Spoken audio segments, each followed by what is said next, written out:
At its eastern end, the Iowa Valley Scenic Byway is anchored in the Amana Colonies, 7 villages of living history which tell the tale of a communal society of German immigrants.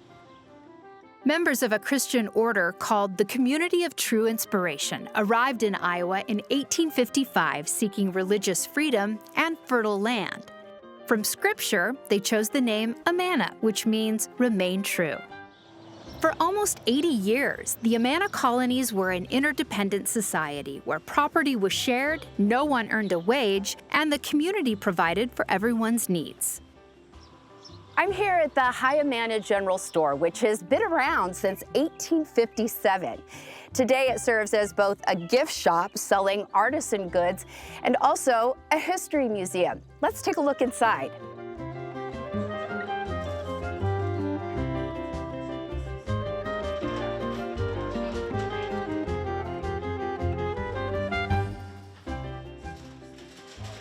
We are here with Kathy, and I'm just kind of in awe right now by the store. It looks like we're walking back in time. Is most of this original? Absolutely. Nothing has been changed in the store. Everything's original from ceiling to floor. The tin ceiling was unique because it came in 6-foot rolls and not the tiles that we're used to. Counters and display cases are also original. We've just turned them so you can go behind the counters all the way around the store. We're noted for our locally handcrafted products, but we also import our German Christmas decorations, and they come from a little village in Germany.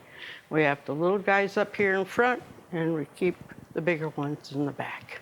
So we're walking back in time. Take us back to the time when a lot of the Germans who were coming to the United States because of religious freedom. Tell us about the community that they helped create here in Amana. Well, it was a communal organization, and it was, like I like to say, the Three Musketeers. It was all for one and one for all. They had communal kitchens. They did not have kitchens in their homes. I think High Amana had 9 kitchens to serve because they could do 30 to 40 people, and they ate 5 times a day. How is that way of living still present here in Amana today? Well, we're proud of our area. It's very scenic and serene, very quiet here, and our flowers in our gardens still look very nice. Church, of course, is something that we do together, and it's still done the old way. We would be compared to a German Lutheran, but we're not. Our religion is called the Community of True Inspiration. Kathy, thanks so much for the history lesson. Well, you're welcome. Let's go see more of the Amana Colonies. Today, the Amana Colonies are a National Historic Landmark, proudly displaying their brick and stone structures, charming lanterns, and colorful flower beds. Hundreds of thousands of visitors travel to this part of Iowa each year to get a taste of a different way of life.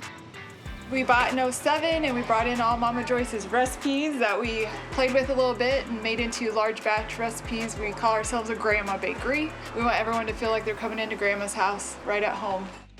The molasses cookies started in the 1800s with my great-grandmother. And then just our recent, took 12 years to develop, is our new multi-grain. Thank you so much. Have a great day. Thank you. We were at the Amana Meat Market. It's been here since 1855. Every village used to have their own butcher shop. We're still in operation. We have most of the meat brought in now, and then we just go ahead and use all the old-time recipes. As the communal society dissipated in the 1930s, the Amana community celebrated their heritage by sharing it with others. Preserving the past while moving forward can be tricky, but the Amana Colonies have threaded the needle. We're in the historic Amana Woolen Mill. This woolen mill has been here for over 150 years. The people who ran this came from Germany. The Amana people brought with them many of the arts and crafts and trades that they learned in Germany, and one of them was weaving. They originally raised sheep right here on the farm, and they sheared the wool off of the sheep. They dried it, they dyed it, and they spun it into yarn. Today, farmland is too valuable to raise sheep on, so we buy our yarn already manufactured. And it goes through the warping and the weaving process. And right now we're in front of the warping creel, which is the lengthwise threads on the blanket. How many blankets and other pieces do you make in a year? We make about 5,000 blankets a year. We're much more mechanized than we were back in the 1850s. We can weave a blanket in about 3 minutes on a computerized loom. Why is it so important to keep a place like this alive? I think it's very important. I think keeping the history alive for the next generation, they kept it alive for us. We have multi-generational employees here, and to keep that alive, so much of weaving has gone overseas. 2 or 3 woolen mills left in the United States. There are a few cotton mills in the South, but we are one of the few. We are the only one left in the state of Iowa.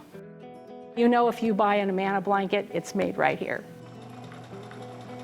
So, Amy, this is the final step, correct? It is. This is where we put the Amana label on. What's so significant about this label? Part of it is that it has the logo, the Tree of Life logo, which all the Amana businesses have. And it sort of, I think, you know, pulls together all the businesses and all the people who work here in the same way that people were together when they first came. It doesn't even seem like a blanket until this label goes on.